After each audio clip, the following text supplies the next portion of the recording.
મોહિતની વૃદ્ધ માં સતત ઉધરસ ખાતી હતી. તેના એકમાત્ર દીકરાને પણ ઉધરસ થઈ ગઈ હતી. મોહિત કંટાળી ગયો હતો. છેવટે એક દિવસ તેણે તેણીને બસમાં બેસાડી અને પાણી લેવા ઉતર્યો. પછી તે પાછો ફર્યો નહીં. બસ ચાલવા લાગી. બધા મુસાફરો તેમના ગંતવ્ય સ્થાને ઉતર્યા. ડ્રાઈવરને સમજાયું કે તેનો દીકરો તેને છોડીને ગયો છે. બસ ડ્રાઈવર વૃદ્ધ મહિલાને પોતાની સાથે ઘરે લઈ ગયો. તેણે તેને પોતાના હાથે ખવડાવ્યું. પછી તેણીએ તેના શાલના ખૂણામાં બાંધેલી ગાંઠ ખોલી અને ડ્રાઈવરને આપી. વૃદ્ધ મહિલા ખૂબ જ સરળ દેખાતી હતી, ખૂબ જ ગરીબ. એવું લાગતું હતું કે તેની પાસે કંઈ નથી. પરંતુ જ્યારે તેણી બોલી ત્યારે મને થોડું આશ્ચર્ય થયું.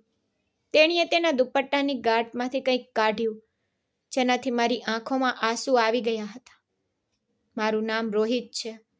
હું એક આધેડ વયનો માણસ છું. મારું જીવન સામાન્ય હતું, પરંતુ મારા લગ્ન થોડા મોડા થયા. મારા સંબંધીઓ ઘણીવાર કહેતા કે તેને ઉંમર વટાવી ગઈ છે, હવે લગ્નનો શું અર્થ? પરંતુ મારા લગ્ન થયા અને મારા ઘરમાં ખુશીનો પ્રવેશ થયો. સમય પસાર થયો. મારી 4 પુત્રીઓ થઈ અને તેમને જોઈને મારું હૃદય આનંદથી ભરાઈ ગયું. લોકો બધી પ્રકારની વાતો કહેતા. કેટલાક કહેતા કે તેના નસીબમાં દીકરો નથી. કેટલાક કહેતા કે જેમની દીકરીઓ છે તેઓ લાચાર હોય છે. મારી પત્નીને પણ ઘણીવાર ટોણા મારવામાં આવતા. પણ આમાંથી અમને કોઈ ફરક પડતો નહોતો. અમારી દીકરીઓ અમારી આખી દુનિયા હતી. અમે તેમને અમારી આખી જિંદગી માનતા હતા. તેમના ચહેરા જોઈને અમને જીવન જીવવાની ઈચ્છા થતી હતી. સવારે જ્યારે હું ઘરની બહાર નીકળતો ત્યારે તેઓ હસતા અને રમતા, પણ રાત્રે પાછો ફરતો ત્યારે તેઓ બધા સૂઈ જતા. હું ધીમે ધીમે દરવાજો ખોલીને અંદર જતો. તેમના સૂતા ચહેરા જોઈને મારું હૃદય આનંદથી ભરાઈ જતું અને મારો બધો થાક એક જ ક્ષણમાં ગાયબ થઈ જતો. મને એવું લાગતું કે જાણે દિવસભરની મારી બધી મહેનત તેમના આરામ માટે હતી.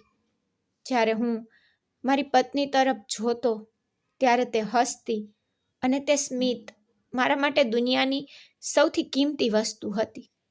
હું જૂની બસ ચલાવતો હતો.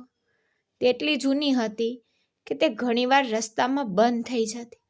તેમાં કોઈ સારી સીટ નહોતી, કોઈ કામ કરતા પંખા નહોતા અને કોઈ ખાસ સુવિધાઓ નહોતી.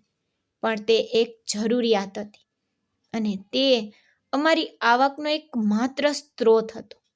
આ પૈડા મારા ઘરના ચૂલાને શક્તિ આપતા હતા.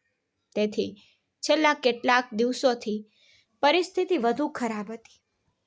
મુસાફરો ઓછા હતા, કારણ કે લોકો નવી કંપનીની વધુ આરામદાયક બસોમાં મુસાફરી કરવાનું પસંદ કરતા હતા. પરંતુ હું હજુ પણ મારી બસ ચલાવતો રહ્યો. તે દિવસે પણ તે રાત્રિની મુસાફરી હતી. તે અંધારી રાત હતી અને લાંબી મુસાફરી હતી. આખી મુસાફરીમાં 12 કલાક લાગવાના હતા. સવારે પહોંચવાનું હતી. તેથી મુસાફરોએ પોતાની સાથે ખોરાક અને પીણા પેક કર્યા હતા.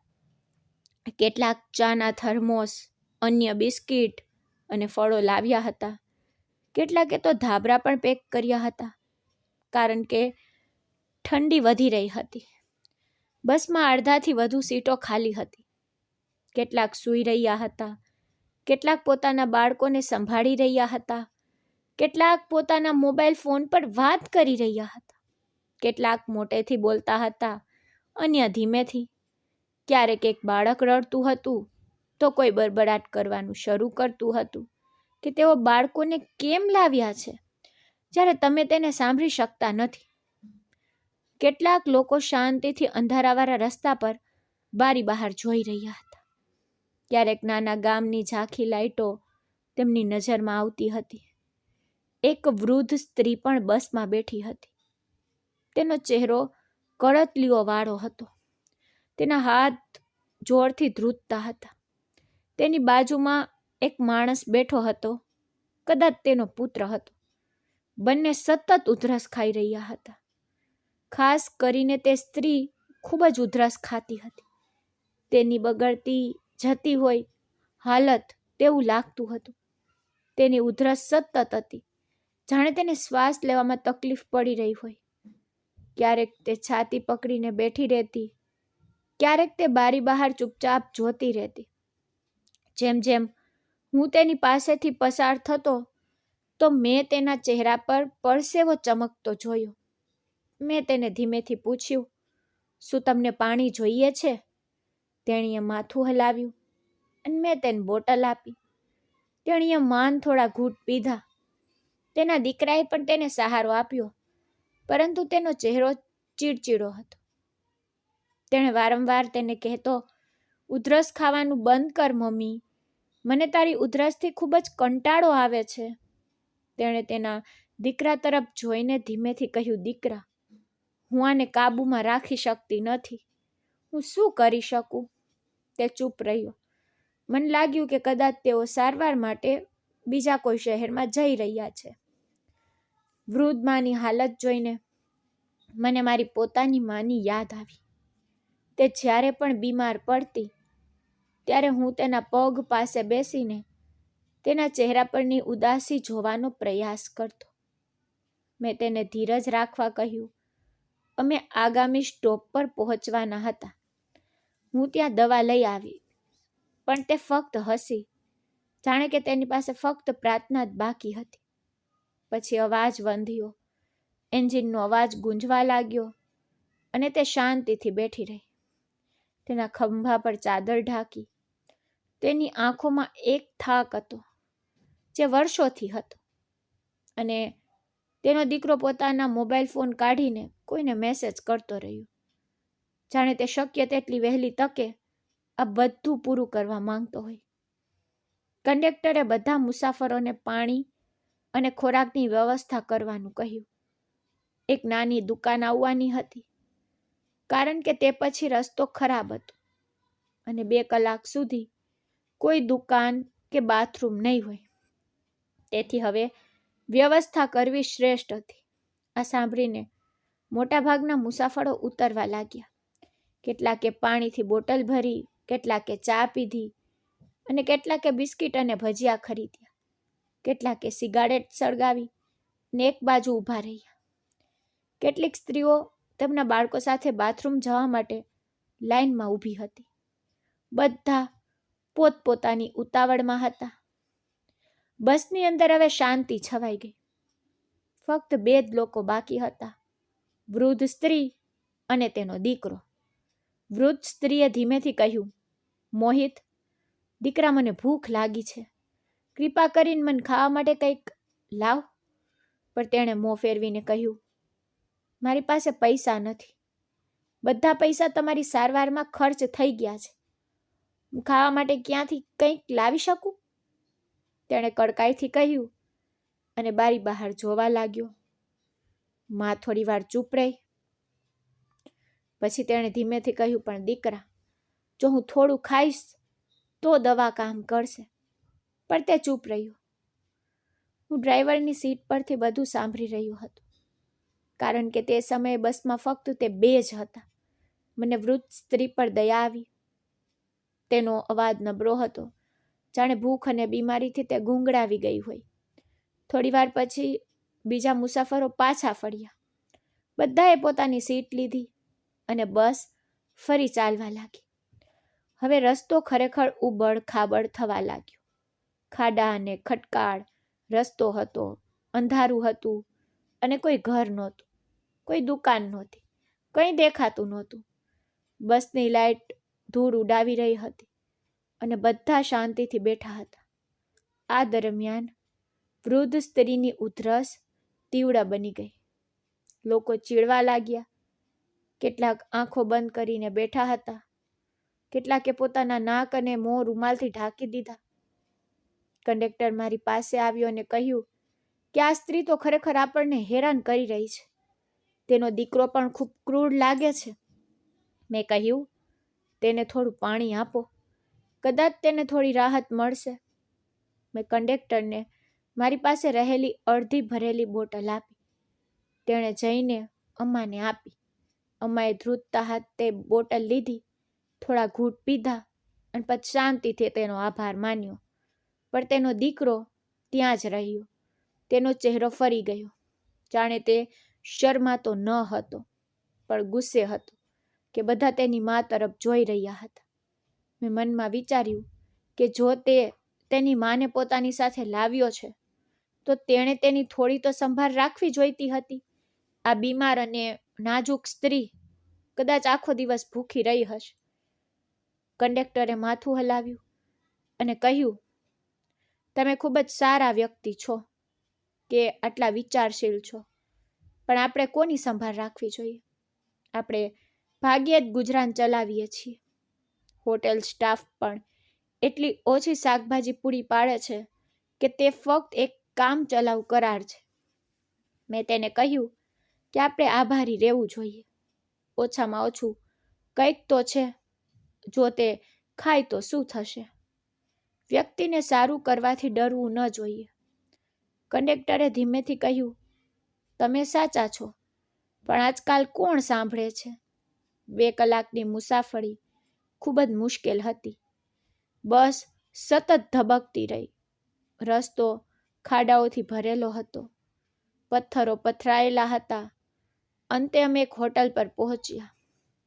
આ તે જગ્યા હતી જ્યાં બસ હંમેશા મુસાફરો માટે ખાવા માટે ઊભી રહેતી હતી. બધા ઉતર્યા. મેં પણ વિચાર્યું કે મારે અમ્માને ખવડાવવું જોઈએ. મેં પાછળ જોયું તો તે સીટ પર સૂતી હતી. તેનો ચહેરો ખૂબ થાકેલો દેખાતો હતો, જાણે જીવન તેને છોડી ગયું હોય. મને લાગ્યું કે તેનો દીકરો નીચે ગયો છે, તેથી કદાચ તે ખાવાની વ્યવસ્થા કરશે. તેથી હું શાંતિથી બેઠો. અડધા કલાક પછી બધા પાછા ફર્યા. બધાએ પોતાની સીટ લીધી. મેં જોયું કે સ્ત્રી હજુ પણ સૂઈ રહી છે અને તેનો દીકરો તેની સીટ પર પાછો ફર્યો નથી. પરંતુ મેં તેને અવગણ્યું. વિચાર્યું કે તે કદાચ બહાર છે. જેમ જેમ બસ આગળ વધી, અંધારું ગાઢ થતું ગયું. બસ હવે સંપૂર્ણપણે શાંત હતી. ફક્ત તેમના હાસ્યનો અવાજ ગૂંજતો હતો, જેમાં નબળાઈ અને પીડાનું મિશ્રણ હતું. મેં વારંવાર અરીસામાં પાછળ જોયું, પણ તેનો દીકરો ક્યાંય દેખાતો નહોતો. રાત ગાઢ થઈ ગઈ. મુસાફરી લાંબી, અને હું વિચારતો રહ્યો કે આ એ જ વિસ્તાર છે જ્યાં મારું પોતાનું ઘર છે. હું દરરોજ આ રસ્તે મુસાફરી કરું છું. હું દિવસમાં 2 વાર ફરું છું, અને જ્યારે હું રાત્રે પાછો ફરું છું ત્યારે મારી દીકરીઓના ચહેરા જોઈને મને શાંતિ મળે છે. હવે મારા ગંતવ્ય સ્થાન સુધી પહોંચવા માટે ફક્ત 1 કલાક બાકી હતી. અચાનક પાછળથી અવાજ આવ્યો. તે જ વૃદ્ધ મહિલા બેઠી થઈ ગઈ. તેનો ચહેરો ગભરાટથી ભરેલો હતો. ધ્રુજતા અવાજમાં તે પૂછી રહી હતી, મારો દીકરો ક્યાં છે? તે ક્યાં ગયો છે? મારો દીકરો અહીં નથી. બસ ઊભી રહી. બધાએ જોવા માટે પાછળ ફરીને કહ્યું, ખરેખર તેની સીટ ખાલી હતી. આશ્ચર્યચકિત થઈને તેઓએ કહ્યું કે તે કલાકો પહેલા કોઈ સ્ટોપ પર ઉતર્યો હશે. મહિલાનો ચહેરો ફીકો પડી ગયો. દીકરા, હું સૂઈ ગઈ હતી. મને ખબર નથી કે તે ક્યારે ઉતર્યો. કંડક્ટર દોડતો આવ્યો અને પૂછ્યું, હવે મારે શું કરવું જોઈએ? મેં પાછળ બેઠેલા બીજા મુસાફરોને પૂછ્યું, તમે જોયું કે તે ક્યાં ઉતર્યો? તો તેણે આકસ્મિક રીતે જવાબ આપ્યો, અમારે અમારું જોવું કે તેમનું? શરૂઆતમાં તો તેની ઉધરસે અમને પરેશાન કર્યા. પછી તેણે કહ્યું, અમને ખબર નથી કે તે ક્યાં ગયો છે. વાતાવરણ અચાનક ભારે થઈ ગયું. બધા શાંતિથી બેઠા. ફક્ત વૃદ્ધ મહિલા રડી રહી હતી. મારો દીકરો ક્યાં ગયો છે? મેં મનમાં વિચાર્યું, આ એ જ મોહિત છે, જે તેની મા સાથે ખરાબ વર્તન કરી રહ્યો હતો. એવું લાગે છે કે તેણે જાણી જોઈને તેને છોડી દીધી છે. નહીતર કોઈ એટલું મૂર્ખ નહીં હોય કે કહ્યા વિના આટલું દૂર ઉતરી જાય. કંડક્ટરે ચિંતાથી પૂછ્યું, હવે આપણે શું કરવું જોઈએ? આપણે પાછા તો જઈ શકતા નથી અને આપણને ખબર નથી કે તે ક્યાં ઉતર્યો છે.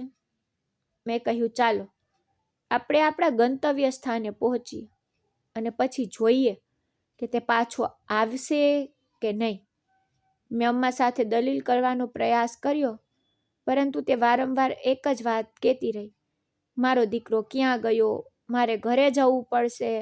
તેની આંખોમાંથી આંસુ વહી રહ્યા હતા અને બસમાં બધા ચૂપ હતા, જાણે કોઈએ બધાના હૃદય પર ભારે ભાર નાખ્યો હોય. મેં કંડક્ટરને જોઈને તેને દિલાસો આપવાનો ઈશારો કર્યો, પણ તે પોતે ગભરાયેલો લાગતો હતો. તેણે કહ્યું, રોહિતભાઈ, તમે જઈને તપાસ કરો. હું જઈને તેની બાજુમાં બેઠો. મેં ધીમેથી કહ્યું, અમ્મા, ચિંતા ન કરો. કદાચ તમારો દીકરો આગલા સ્ટોપ પર ઉતર્યો હશે અથવા હોટલમાંથી કંઈક લેવા ગયો હશે અને બસ ચૂકી ગયો હશે. અમે અમારા ગંતવ્ય સ્થાને પહોંચીશું ત્યારે તમને જણાવીશું. તેણીએ મારો હાથ પકડીને કહ્યું, દીકરા, તેને ક્યારેય એવું કંઈ કર્યું નથી. મેં મારા આખા જીવનનું બલિદાન આપ્યું છે. મેં તેને ઉછેરવા માટે અથાક મહેનત કરી. તેના પિતાના અવસાન પછી મેં ખાતરી કરી કે તે ભૂખ્યો ન રહે. તે મારો એકમાત્ર સહારો હતો. આટલું કહીને તેણે ફરીથી જોરથી ઉધરસ શરૂ કરી. મેં કંડક્ટરને પાણી લાવવા કહ્યું. તે તરત જ બોટલ લઈને આવ્યો. મેં બોટલ તેના હોઠ પર મૂકી. તેણીએ ઘૂંટડી લીધી અને પછી કહ્યું, દીકરા, તું મારા દીકરા જેવો દેખાય છે. શું તું મને મારો મોહિત જ્યાં ગયો છે ત્યાં છોડી દેશે? તેના શબ્દોથી મારું હૃદય ભરાઈ ગયું. મેં કહ્યું, અમ્મા, ચિંતા ના કરો. જ્યારે આપણે આપણા ગંતવ્ય સ્થાને પહોંચીશું ને ત્યારે અમે તમારા દીકરાને શોધીશું. હવે આરામ કરો. તેણીએ માથું હલાવ્યું, પરંતુ તેની આંખોમાં આંસુ આવી ગયા. તેણી તેના દીકરાનું નામ લેતી રહી, ક્યારેક પ્રાર્થનામાં આકાશ તરફ જોતી રહી. બસની અંદર ફક્ત તેણીની ઉધરસ અને રડવાનો અવાજ સંભળાતો હતો. મુસાફરો ચૂપ હતા. કોઈ બોલવાની હિંમત કરતું નહોતું. રસ્તો ઉજળ હતો. બંને બાજુ અંધકાર છવાયેલો હતો. બસની લાઈટો અંધારાને વીંધવાનો પ્રયાસ કરતી હતી, પરંતુ બધે જ સનસનાટી હતી. જ્યારે અમે અમારા ગંતવ્ય સ્થાને પહોંચ્યા ત્યારે હું તરત જ નીચે ઉતરી ગયો અને ડ્રાઈવર તરીકે મારી ફરજ બજાવી. મેં અગાઉના સ્ટોપ પર ટિકિટ ઓફિસરને ફોન કર્યો અને પૂછ્યું કે શું કોઈએ ગુમ થયેલ વ્યક્તિની જાણ કરી છે. તેઓએ સ્પષ્ટપણે જવાબ આપ્યો, ના, કોઈએ કંઈ જાણ નથી કરી. જો કે આજકાલ બધા જાણે છે કે જો કોઈ મુસાફર સાથે આવું કંઈક થાય છે તો તેઓ સ્થળ પર જઈને તેની જાણ કરે છે. બસ નંબર, મુસાફરનું નામ અને સમય બધું જ નોંધાયેલું હોય છે. આનાથી એક વાત સ્પષ્ટ થઈ કે તે વ્યક્તિએ જાણી જોઈને તેની માને છોડી દીધી હતી. હવે પ્રશ્ન એ હતો કે મારે શું કરવું જોઈએ. મારી સામે એક વૃદ્ધ મહિલા હતી જેની હાલત બગડતી જતી હતી. તે સંપૂર્ણપણે એકલી હતી. તેની પાસે કોઈ સરનામું કે ફોન નંબર નહોતો. મારે તેને ક્યાં છોડી દેવી જોઈએ? મારે તેને કોના હાથમાં સોંપવી જોઈએ? જો હું પોલીસ પાસે ગયો હોત તો તેઓએ મને એ જ પ્રશ્ન પૂછત, તેનું ઘર ક્યાં છે? તો હું શું જવાબ આપત? તે એક વૃદ્ધ મહિલા હતી અને બીમારીએ તેનું શરીર નબળું પાડી દીધું હતું. મેં ધીમેથી પૂછ્યું, અમ્મા, તમને તમારા ઘરનું સરનામું યાદ છે? તેણીએ જવાબ આપ્યો, ના દીકરા, મને સરનામું નથી ખબર. મને ફક્ત તે ઘર યાદ છે જ્યાં હું લગ્ન પછી રહેવા ગઈ હતી, જ્યાં મેં મારું આખું જીવન વિતાવ્યું હતું. મારો દીકરો ત્યાં જન્મ્યો હતો. તે ત્યાં મોટો થયો. પછી એક દિવસ તેણે કહ્યું કે તે નવું ઘર ખરીદશે અને અમે બીજા વિસ્તારમાં રહેવા ગયા. પણ મને તે નવા ઘરનું સરનામું ક્યારેય યાદ નથી. મને હજુ પણ મારા સપનામાં જૂના પાડોશની શેરીઓ દેખાય છે. આ કહેતા તે ક્યારેક રડતી, ક્યારેક અચાનક ચૂપ થઈ જતી. તેનો ચહેરો દુઃખથી ભરેલો હતો. તેની આંખોમાં એવી ઉદાસી હતી જાણે દુનિયાએ તેની પાસેથી બધું છીનવી લીધું હોય. મેં થોડી વાર વિચાર્યું, પછી મારા હૃદયમાં નિર્ણય લેતા મેં કહ્યું, અમ્મા, તમે અમારા ઘરે આવો. મારી માં હવે આ દુનિયામાં નથી. હું તમને મારી માં બનાવીશ. તમે મારી સાથે રહેશો. હું તમારી સારવાર પણ કરાવીશ. હવે તમારે કોઈની ચિંતા કરવાની જરૂર નથી. તેણે આશ્ચર્યથી મારી સામે જોયું. તેની આંખોમાં આંસુ હતા, જાણે વર્ષો પછી કોઈએ તેના હૃદયને સ્પર્શ કર્યો હોય. મેં તેનો હાથ પકડીને ધીમેથી તેને બસમાંથી ઉતારી દીધી. પછી હું તેને ઘરે લઈ ગયો. જ્યારે અમે ઘરે પહોંચ્યા ત્યારે મેં મારી પત્નીને બધું કહ્યું અને તે શાંતિથી સાંભળી રહી. પછી તેણીએ કહ્યું, તમે ખૂબ સારું કામ કર્યું. આ દુનિયામાં જુલ્મ પહેલેથી જ ખૂબ વધી ગયો છે. જો આપણે માનવતાનો ત્યાગ કરીશું તો માણસો અને પ્રાણીઓમાં ફરક શું રહેશે? મારી પત્નીએ તેનો પલંગ બનાવ્યો, કપડાં બદલ્યા અને ખોરાક ગરમ કર્યો. મારી દીકરીઓ પણ દોડતી આવી. તેમની આંખોમાં શાંતિ હતી. એકે પૂછ્યું, પપ્પા, આ કોણ છે? મેં હસીને કહ્યું, આ તમારી દાદી છે. દીકરા, તમે ક્યારેય મારી માને જોઈ નથી, પણ હવે તમે તમારી દાદીને શોધી લીધી છે. આ સાંભળીને દીકરીઓ ખુશીથી તાળીઓથી ગડગડાટ કરી. તેમાંથી એકે તોફાની રીતે પૂછ્યું, શું આ એ જ દાદી છે જે બાળકોને વાર્તાઓ કહે છે? આ જોઈને વૃદ્ધ માની આંખોમાં આંસુ આવી ગયા. તેણીએ ધીમેથી જવાબ આપ્યો, હા, હું તમને એક વાર્તા કહીશ, અને પ્રેમથી તેના માથા પર હાથ મૂક્યો. મારી પત્નીએ તેની સામે ખોરાક મૂક્યો, પણ અમ્માના હાથ ધ્રુજતા હતા. મેં મારા પોતાના હાથથી તેના માટે એક ટુકડો બનાવ્યો. ધ્રુજતા અવાજમાં તેણીએ કહ્યું, દીકરા, તું ખૂબ સારો છે. કદાચ તારી માએ તને ખૂબ સારી રીતે ઉછેર્યો હશે. ખાધા પછી તે સૂઈ ગઈ. વર્ષો પછી તેના ચહેરા પર શાંતિની ઝલક દેખાઈ. જ્યારે તે સવારે ઉઠી ત્યારે મેં તેની સાથે વાત કરવાનું શરૂ કર્યું. મેં કહ્યું, અમ્મા, તમે મને કંઈક તો કહો. તમારા દીકરાએ તમારી સાથે આવું કેમ વર્તન કર્યું? તે થોડી વાર ચૂપ રહી, જાણે કોઈ જૂનો ઘા યાદ આવી રહ્યો હોય. પછી તેણે ધીમેથી કહ્યું કે, દીકરા, મારા પતિ ખૂબ જ સારા માણસ હતા, પણ તેમને સોનાનો શોખ હતો. તેઓ તેને શોધવાની આશામાં પહાડો પર જતા હતા. આ શોખથી તેમનું જીવન સમાપ્ત થઈ ગયું. એક દિવસ તે પહાડ પરથી પડી ગયા અને મૃત્યુ પામ્યા. તે પછી મેં મારા દીકરાને ઉછેર્યો. તે બાળક હતો. હું તેના માટે કામ કરતી હતી, ટેલરિંગ કરતી હતી, અને જ્યારે તે મોટો થયો ત્યારે મારો સહારો બનવાને બદલે તેણે મારી સાથે દુર્વ્યવહાર કરવાનું શરૂ કર્યું. તેણીએ નિસાસો નાખ્યો અને કહ્યું કે તે કહેતો હતો કે તે લગ્ન કરવા માંગે છે, પરંતુ તેની ભાવિ પત્નીએ કહ્યું કે જો તમારી માં મારી સાથે રહે અને મારે તેની સેવા કરવી પડે તો હું તમારી સાથે લગ્ન નહીં કરું. તેણીએ કહ્યું કે હું મારું આખું જીવન આ વૃદ્ધ સ્ત્રીને નમન કરવામાં નહીં વિતાવું. તેથી તેણે મને સારવાર માટે જવા માટે કહેવાનું શરૂ કર્યું અને પછી આ બહાને તે મને લઈ ગયો. મેં વિચાર્યું કે કદાચ તે પહેલી વાર મારી સંભાળ રાખતો હશે, પરંતુ તેનો હેતુ તો બીજો હતો. તે મને રસ્તા પર છોડીને ચાલ્યો ગયો.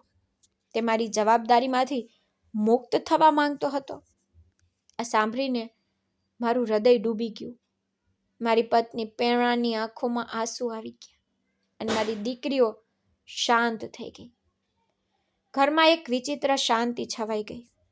વૃદ્ધ માતાએ આગળ કહ્યું, દીકરા, જ્યારે કોઈ ખરાબ હોય છે ને ત્યારે તેઓ જાણતા પણ નથી કે તેઓ કેટલા ખરાબ છે, અને જ્યારે કોઈ સારું હોય છે ને ત્યારે તેઓ તેમના નિર્ણયોની તીવ્રતા પણ જાણતા નથી.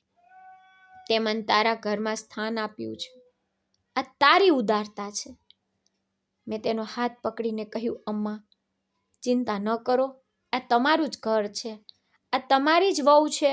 આ તમારી જ પોતરીઓ છે. હવે તમારે અહીં રહેવાનું છે. તેણીએ માથું હલાવ્યું અને હળવેથી સ્મિત કર્યું, પરંતુ તે સ્મિત પાછળ વર્ષોના દુઃખ છુપાયેલા હતા. તે પોતાને શાંત કરવાનો પ્રયાસ કરી રહી હતી, પરંતુ તેની આંખોમાં ભેદ દર્શાવે છે કે તેના હૃદય પરનો ભાર હજુ ઓછો ન થયો. મેં વૃદ્ધ માને મારી મા તરીકે સ્વીકારી હતી, પરંતુ હવે તેમની બીમારી મને ખૂબ જ સતાવતી હતી.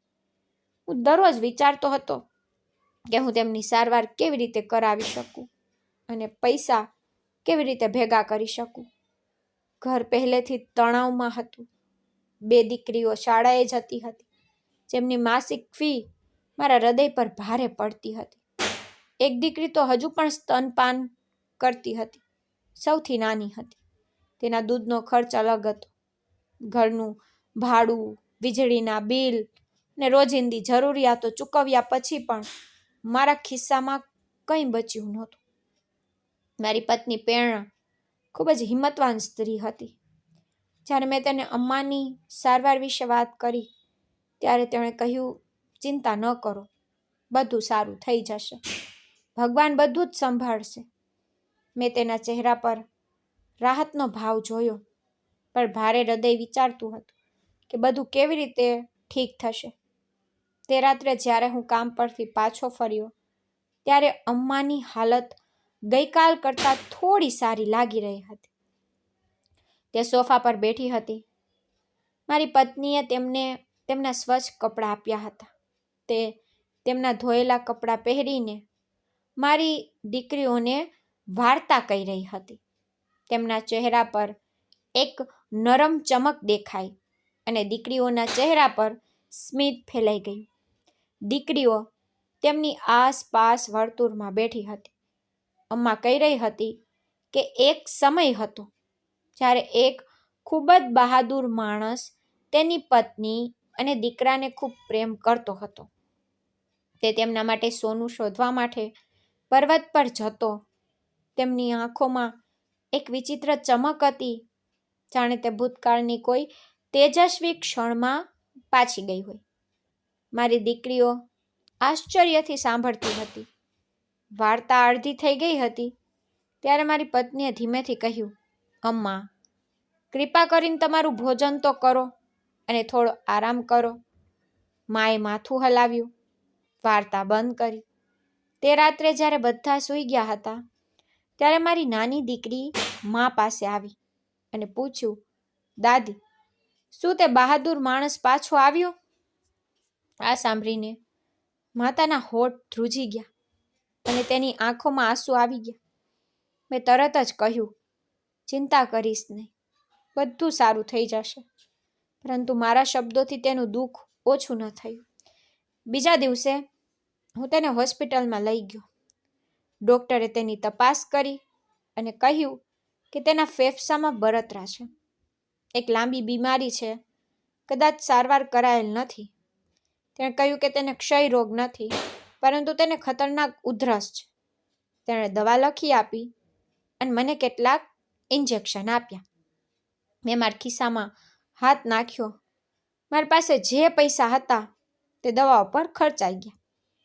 પાછા ફરતી વખતે હું વિચારતો રહ્યો કે હું ઘરનો ખર્ચ કેવી રીતે ચલાવીશ. તે રાત્રે જ્યારે હું પાછો ફર્યો, ત્યારે પ્રેરણાએ મને પૂછ્યું કે હું આજના પૈસા કેમ લાવ્યો નથી. મેં તેણીને બધું કહ્યું કે માલિકે કહ્યું છે કે બસ બગડી ગઈ છે, એન્જિનમાં સમસ્યા છે, તેને રિપેર કરાવવામાં પૈસા લાગશે અને થોડા દિવસો માટે મને મારો અડધો પગાર જ મળશે. મારી પત્નીએ ગુસ્સે થઈને કહ્યું, આ શું છે? બસ હવે તમારી નથી, તે માલિકની છે. ખર્ચ પર તેનો છે. તમારે શા માટે સહન કરવું જોઈએ? મેં કહ્યું કે માલિકે મને સ્પષ્ટ કહ્યું છે કે જો મને પરિસ્થિતિ પસંદ ન હોય તો નોકરી છોડી દો. બીજા ઘણા ડ્રાઈવરો ઉપલબ્ધ છે, અમે એક રાખી લઈશું. આ સાંભળીને પહેણાનો ચહેરો ઉદાસ થઈ ગયો. તે જાણીને કે જો તે અહીંયા નોકરી ગુમાવી દીધી તો અમે પાછા અંધકારમાં ડૂબી જઈશું, જેમાંથી અમે ભાગ્યે જ બચી શક્યા હતા. મેં કહ્યું, બસ પ્રાર્થના કર, સમય પસાર થઈ જાય. અમને ખબર નહોતી કે અમ્મા અમારી વાત સાંભળી રહી છે. તે શાંતિથી સૂતી હતી, પરંતુ તેની આંખોમાં ચમક હતી. કદાચ તેણીએ પહેલેથી જ કંઈક વિચાર્યું હશે. તે પહેલા પણ અમે એવી ગરીબી જોઈ હતી જે વ્યક્તિને તોડી નાખે છે. મેં મારી નોકરી ગુમાવી હતી. હું બીમાર પડી ગયો. ઘરમાં ખોરાક પણ નહોતો. મારી દીકરીઓ ભૂખી સૂઈ જતી. તેમના શરીર નબળા હતા. મોટી દીકરીઓએ 2 વર્ષનું શિક્ષણ ગુમાવ્યું હતું. દરરોજ કામ શોધવા જતો, પણ નિષ્ફળતા સાથે પાછો આવતો. પછી એક દિવસ મને બસ ચલાવવાની નોકરી મળી અને તે દિવસમાં 2 વાર ભોજન પૂરું પાડવા લાગ્યું. અમને એવું લાગતું હતું કે જીવન એક નવો વળાંક લઈ રહ્યું છે. તેથી હું ઈચ્છું તો પણ તેને છોડી શકતો નહોતો. અમ્મા ચૂપચાપ આ બધું જોતી. ક્યારેક તે ખૂણામાં બેસતી, ક્યારેક તે દીકરીઓ સાથે રમતી. તેની નજરથી એવું લાગતું હતું કે તે પહેલાથી જ અમારી પરિસ્થિતિનો અંદાજ લગાવી ચૂકી હતી. તે જોઈ શકતી હતી કે અમારું ઘર કેટલું ખાલી હતું. દિવાલો પર કંઈ લટકતું નહોતું. ફક્ત એક જૂની સાદડી ફ્લોર પર હતી. પલંગ પણ જૂના હતા. ક્યારેક હું પેરણા સાથે સૂતો અને ક્યારેક બધી દીકરીઓ સાથે સૂતો. રસોડામાં ફક્ત થોડા વાસણો હતા. ફક્ત એક જ પંખો હતો જેના નીચે અમે બધા ઉનાળામાં ભેગા થતા. દીકરીઓ પાસે રમકડા પણ નહોતા. ક્યારેક તો તેઓ ઈંટોમાંથી ઘર બનાવતી. ક્યારેક તેઓ તૂટેલા વાસણોના બોક્સ ઉપાડીને રમતી. ક્યારેક તેઓ શેરીમાં ખાલી બોટલ શોધીને તેને ઢીંગલીમાં ફેરવી દેતી. શાળા પણ ખરાબ હાલતમાં હતી. તેમના ગણવેશ જૂના હતા. તેમના જૂતા ફાટેલા હતા. પણ તેમના ચહેરા પર આશા હતી, જાણે ગરીબીએ તેમના હૃદયમાંથી આનંદ છીનવી લીધો હોય. અમ્મા તેમના પર સ્મિત કરતી. પછી તે મારી પત્નીને કહેતી કે તું આટલી કામથી થાકી જાય છે. પણ મારી પત્ની હંમેશા કહેતી કે ના અમ્મા, મને તેની આદત પડી ગઈ છે. હું નથી થાકતી. મારા હાથમાં શક્તિ છે. બસ પ્રાર્થના કરો કે આપણા સંજોગો બદલાઈ જાય. અમ્મા ફરીથી ચૂપ થઈ જતી.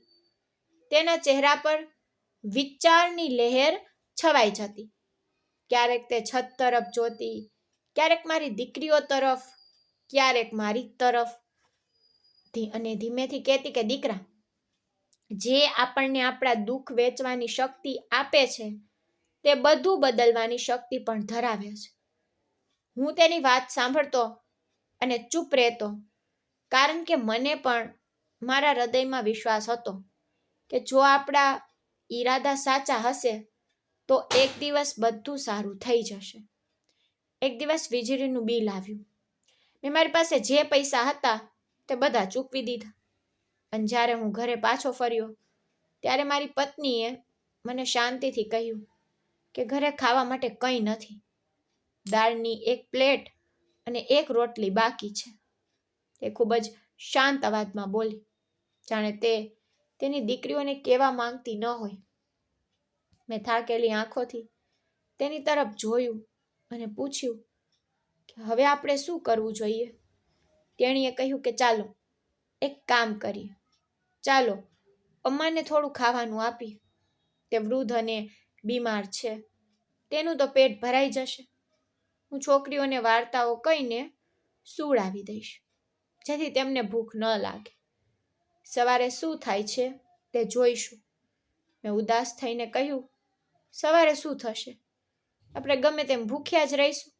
આપણી પાસે પૈસા તો નથી, કોઈ આશા નથી. મારી પત્નીએ કહ્યું, કંઈક તો થઈ જશે. બધું સારું થઈ જશે. કદાચ આપણે મારી બહેનના ઘરે જઈશું. આપણે ત્યાં કંઈક લઈશું. મેં કહ્યું, તારી બહેન પણ આવી જ સ્થિતિમાં છે ને? ત્યાં પણ ગરીબી છે. તે બિચારી 2 બાળકોની સંભાળ માંડ માંડ રાખી શકે છે, તે આપણા માટે શું કરશે? મારી પત્નીએ ઊંડો શ્વાસ લીધો અને કહ્યું કે ઠીક છે, આપણે પછી જોઈ લઈશું.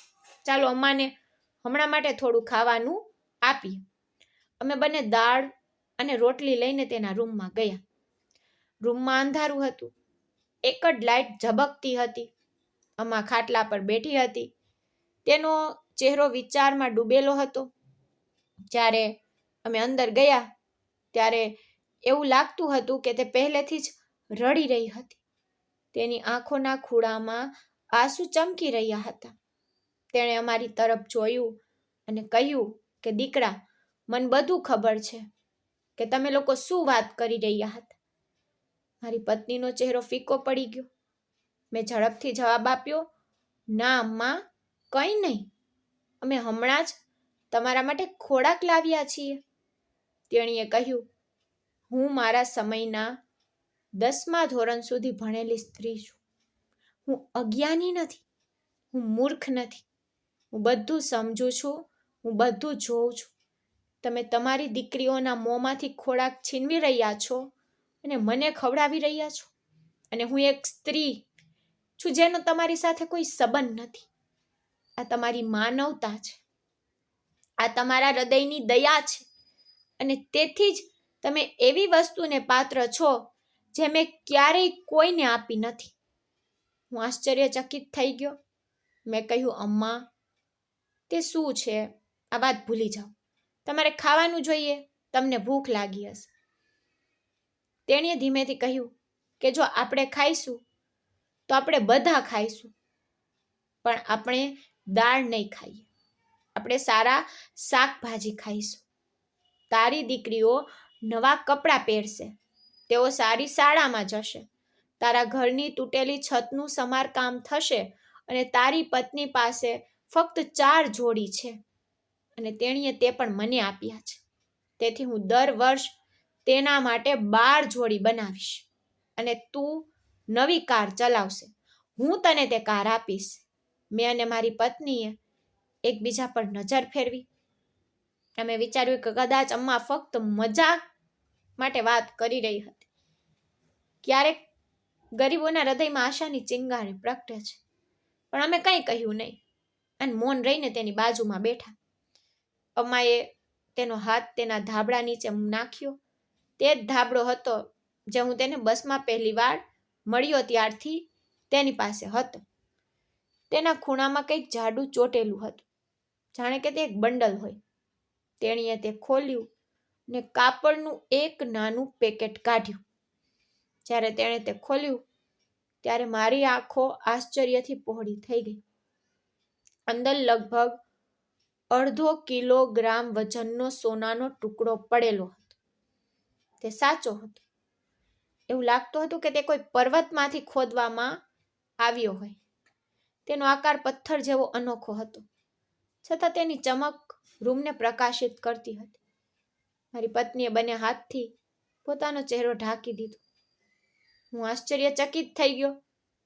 મેં પૂછ્યું, આ શું છે અમ્મા? અમ્માએ કહ્યું કે મારા પતિ જ્યારે છેલ્લી વાર મને મળવા આવ્યા ત્યારે આ તે વસ્તુ હતી જે તેમણે મને આપી હતી. તેમણે કહ્યું કે મને સોનાનો પથ્થર મળ્યો છે, એક એવી જગ્યા જ્યાં સાચું સોનું મળે છે. તેમની આંખોમાં પાગલપણું હતું, આનંદ હતો. તેઓ કહી રહ્યા હતા કે 18 વર્ષ પછી મેં આખરે મારું સ્વપ્ન પૂર્ણ કર્યું છે. તેમણે મને કહ્યું કે હું આ ટુકડો તારા માટે લાવ્યો છું, જેથી તમે ખાતરી કરી શકો કે હું જૂઠું બોલી રહ્યો નથી, પરંતુ કોઈને કહેતી નહીં. હું પાછો જઈ રહ્યો છું. હું બધું સોનું પાછું મેળવીશ અને મારી પત્ની અને પુત્ર સાથે નવું જીવન શરૂ કરીશ. તે સાથે તે ચાલ્યા ગયા અને ક્યારેય પાછા ફર્યા નહીં. તે પછી તે પર્વત પરથી પડી ગયા અને ત્યાં દફનાવવામાં આવ્યા. ત્યારબાદ મેં ઘણું દુઃખ જોયું. મેં ઘણું સહન કર્યું. મારો પુત્ર મોટો થયો, પણ હવે તે પોતાના પિતાને પાગલ કહેતો હતો. સોનાનું સ્વપ્ન પાગલ જેવું લાગતું.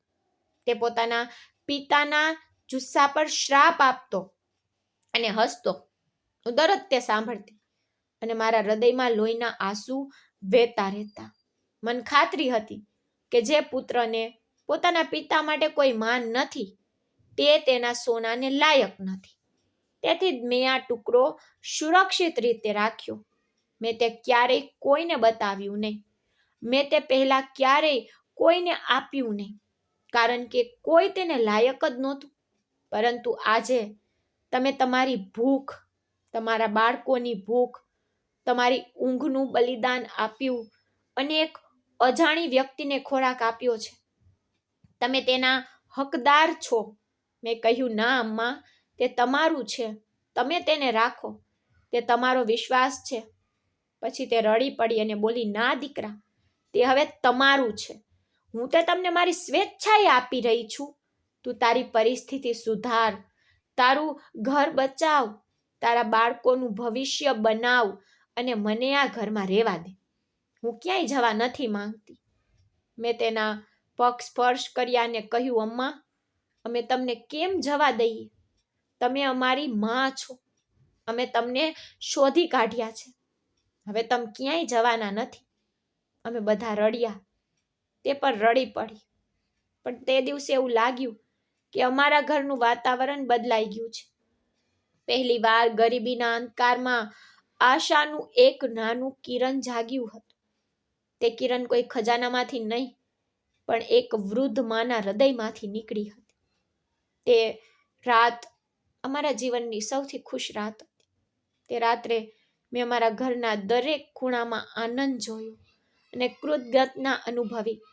મારી પત્ની પ્રેરણા રડવાનું બંધ કરી શકી નહીં. તે કહેતી રહી, રોહિત, ભગવાને અમને આ દયાથી આશીર્વાદ આપ્યા છે. આપણે આભારી રહેવું જોઈએ. ઘરમાં ખુશીની એક વિચિત્ર લહેર છવાઈ ગઈ. મેં મારી દીકરીઓના ચહેરા પર એક ચમક જોઈ જે મેં પહેલા ક્યારેય જોઈ નહોતી. આ સામાન્ય આનંદ નહોતો. તે આનંદ હતો જે વર્ષોની મુશ્કેલીઓ અને દુઃખ પછી આવે છે. મને જે સોનું મળ્યું હતું તે સામાન્ય ખજાનાથી ઓછું નહોતું.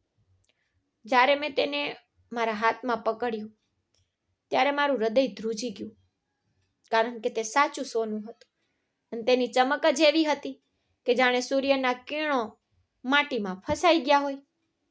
મને લાગ્યું કે તે ભગવાનની ભેટ છે.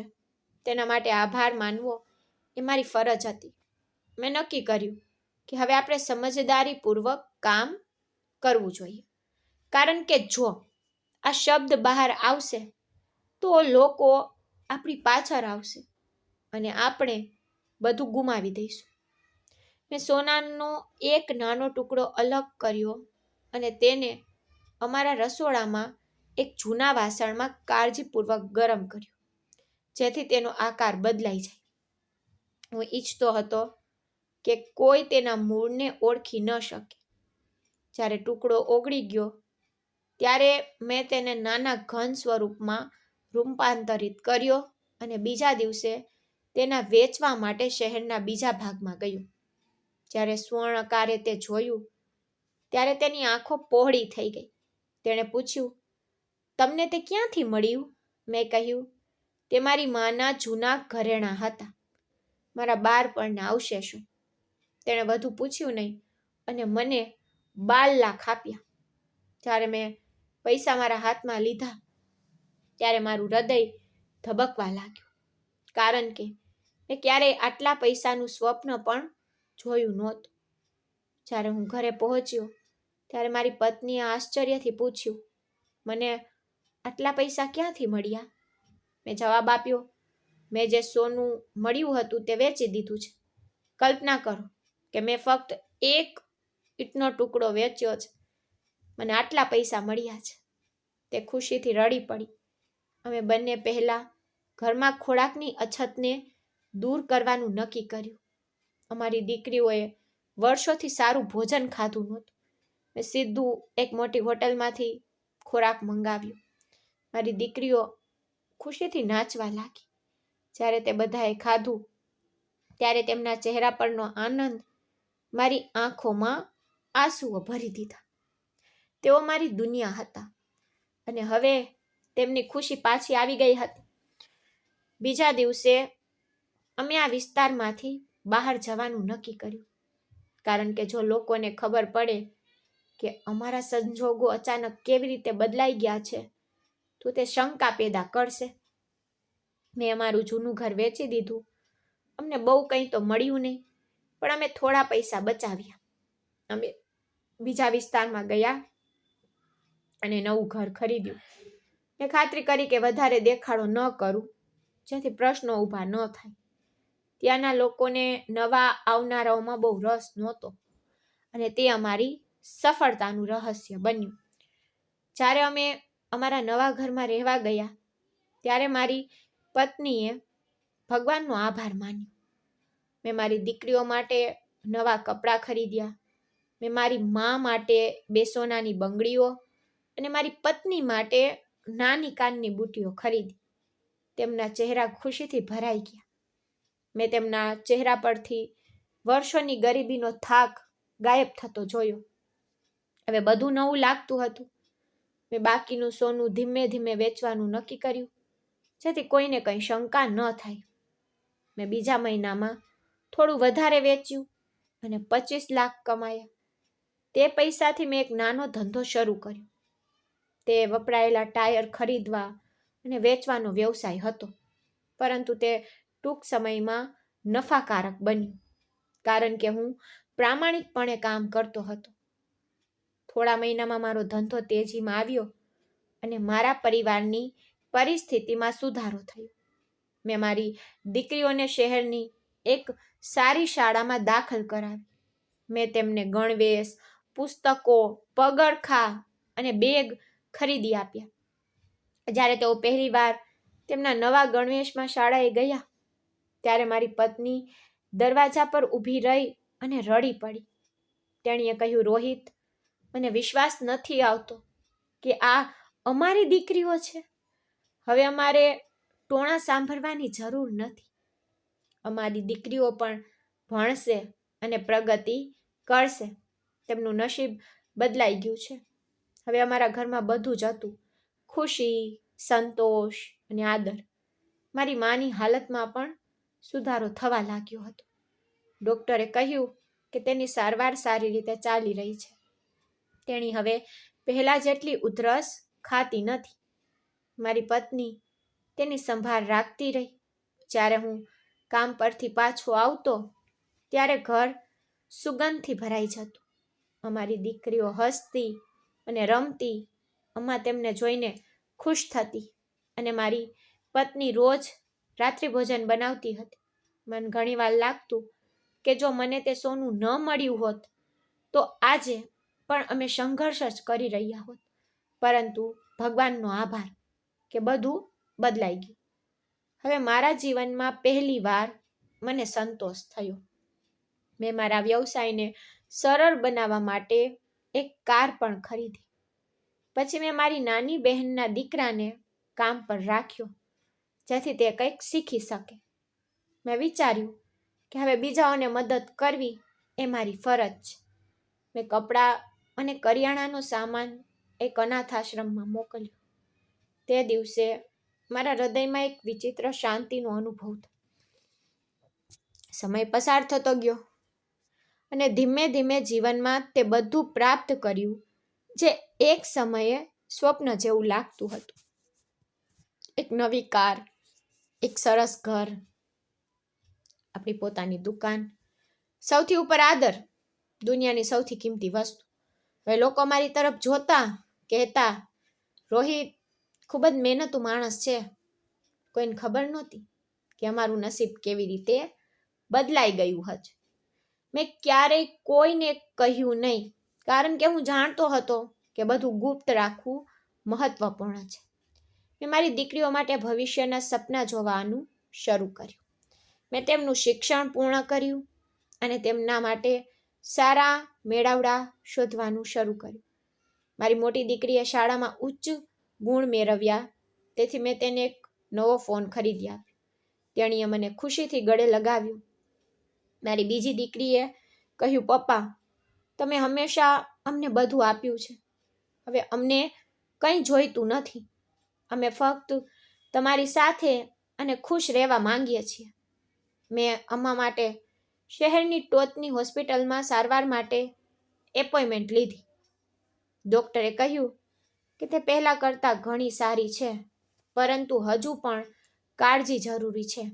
મેં અમ્મા માટે એક આરામદાયક રૂમ બનાવ્યું જ્યાં તે આરામથી સૂઈ શકે. તે ઘણીવાર કહેતી કે રોહિત, ભગવાને તને હવે કંઈક આપ્યું છે, પરંતુ હંમેશા યાદ રાખ કે બધું જ કામ ચલાવ છે. સાચી સંપત્તિ પ્રામાણિકતા છે. હું તેની વાત સાંભળતો અને મારા હૃદયમાં તેની પ્રાર્થનાઓનો આભાર માનતો, કારણ કે તે જાણીને કે તેઓ અમને આ સ્થાન પર લાવ્યા છે. હવે મારું ઘર સ્વર્ગ જેવું હતું.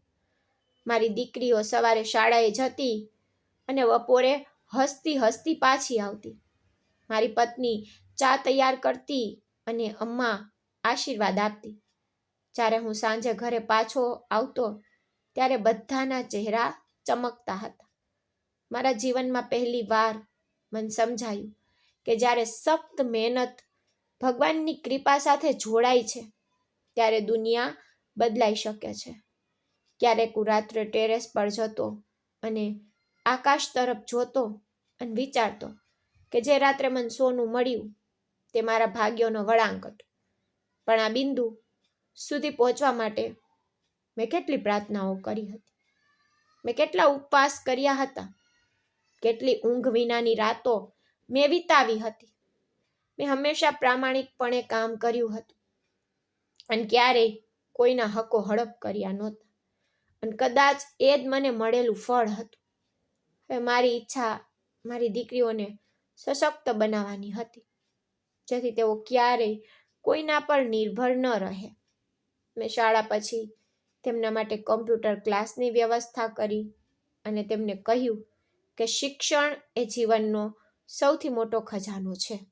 સોનું અને ચાંદી બધું સમાપ્ત થઈ જાય છે, પરંતુ શિક્ષણ હંમેશા વ્યક્તિને મજબૂત રાખે છે. મારી દીકરીઓએ મારી વાત દિલથી સાંભળી અને મારું નામ ચમકાવવાનું વચન આપ્યું. જીવન હવે શાંતિપૂર્ણ હતું.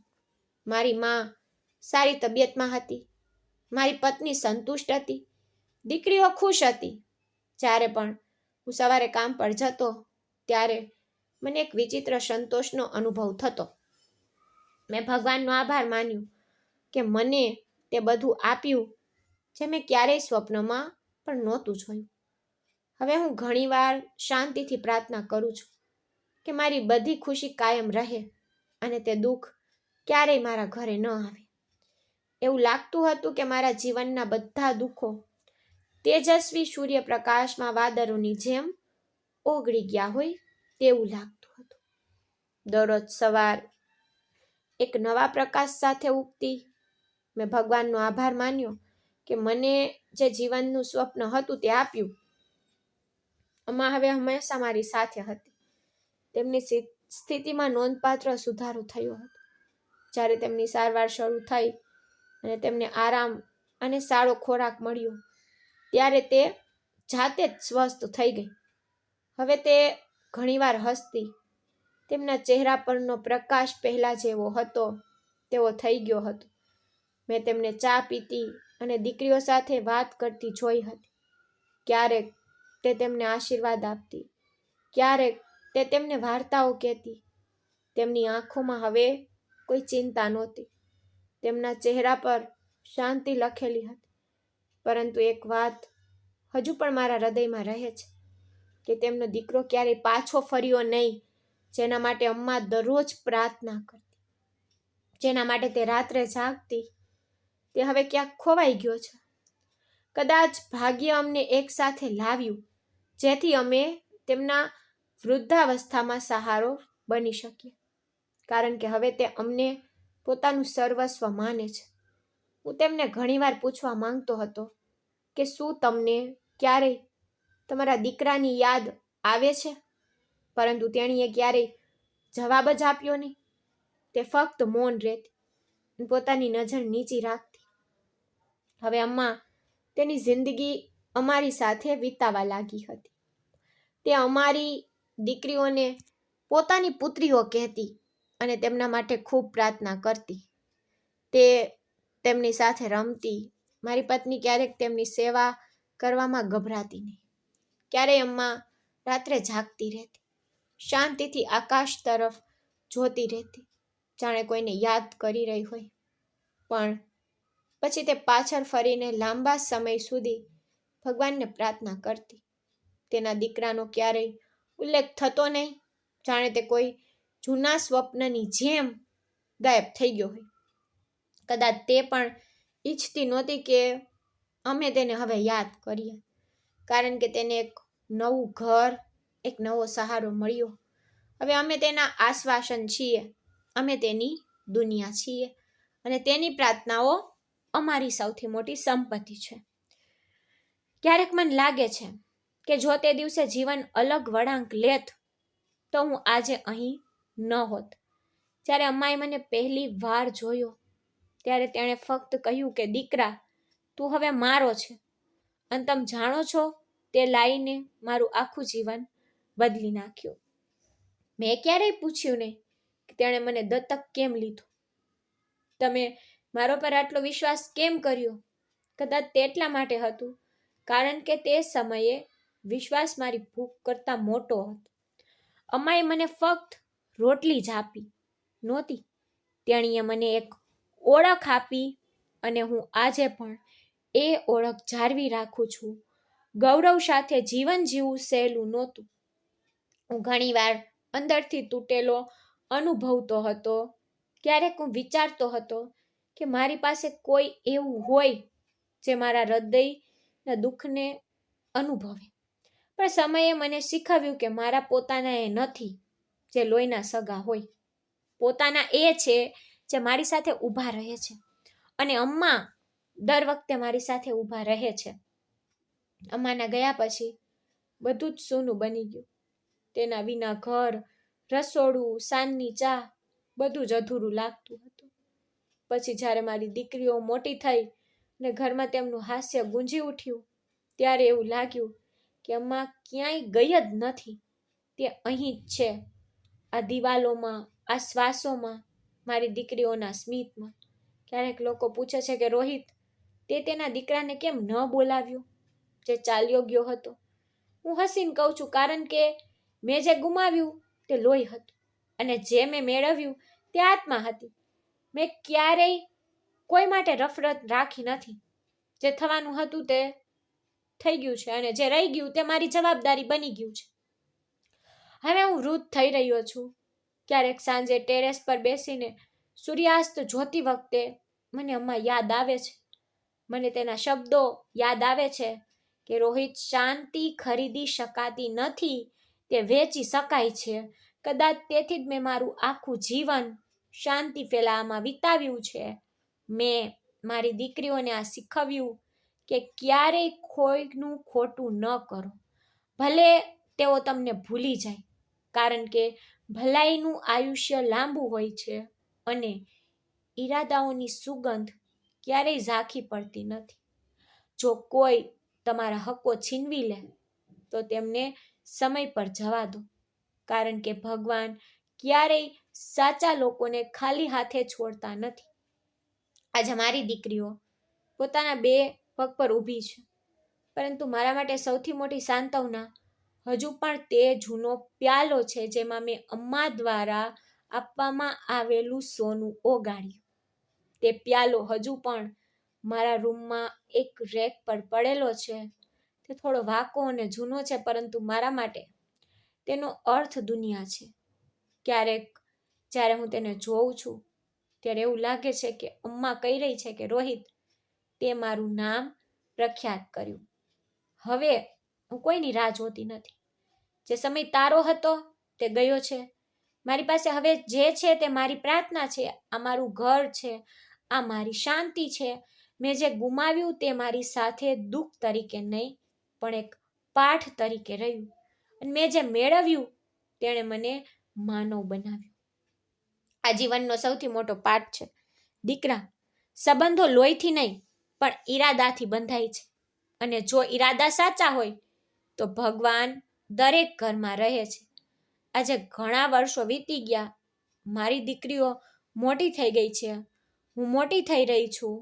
ક્યારેક મારો શ્વાસ થાકી જાય છે, પણ મારું હૃદય હજુ પણ એવું જ છે જેવું અમ્મા ત્યાં હતા ત્યારે હતું. સાંજ પડે ત્યારે હું ટેરેસ પર બેઠો આકાશ તરફ જોઉં છું.